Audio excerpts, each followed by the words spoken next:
Short term memory को कमजोर कर सकती है, क्योंकि दिमाग लगातार कुछ ना कुछ नई सूचना को कंज्यूम करते रहता है। और इसे आप अपने ऊपर भी एक्सपेरिमेंट करके देख सकते हैं। जैसा मैंने शुरू में कहा था कि आप 15 से 20 रील एक साथ देखें और फिर याद करने की कोशिश करें कि आपने 3 रील पहले कौन सी रील देखी थी और फिर दूसरी रील कौन सी देखी थी। आपको याद नहीं आएगी। जबकि रील्स का दौर शुरू होने से पहले के जमाने में जब लोग किताबें पढ़ते थे या लंबी डॉक्यूमेंट्री देखा करते थे तो उनकी डीप लर्निंग की क्षमता मजबूत होती थी।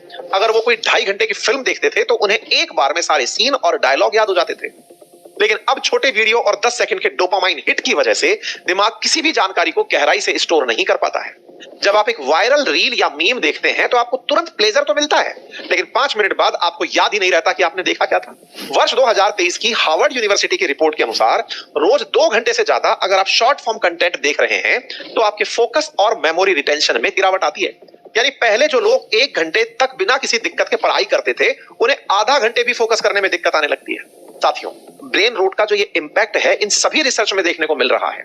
इनमें सबसे ज्यादा वो लोग प्रभावित हैं जो यंग जनरेशन से हैं। इस चीज को हम पिछली 3 जनरेशन यानी मिलेनियल्स, जनरेशन जी यानी जेन जी और जनरेशन अल्फा इनके बीच में आसानी से समझ सकते हैं। मिलेनियल्स जो हैं उन्होंने तो इंटरनेट को बहुत देरी से पाया, इसलिए उन्हें लंबी फिल्में याद। जेन जीज जिनके समय 2G 3G 4G डेवलप हुआ, जो 97 के बाद जब धरती पर आए, उन्होंने अपने सामने इंटरनेट को बढ़ते देखा। और जो जनरेशन अल्फा है वो तो पैदा ही 4G के जमाने में हुए हैं। ऐसे में इनके सामने सोशल मीडिया एकदम आ पड़ा। रिसर्च बताती है कि जितने कम एज के बच्चे हैं उनको फोन का एडिक्शन उतना ज्यादा है, क्योंकि उम्र के हिसाब से जानने की जिज्ञासा ज्यादा है। असल मायने में रील आपकी जानकारी को बढ़ाने का एक इनिशियल सोर्स होता है और ज्ञान की प्राप्ति आपके अंदर एक खुशी का स्तर बढ़ाती है और यही खुशी आपके डोपामाइन को हाई करती है। यानी कि नॉलेज का सेटिस्फैक्शन से डोपामाइन हाई।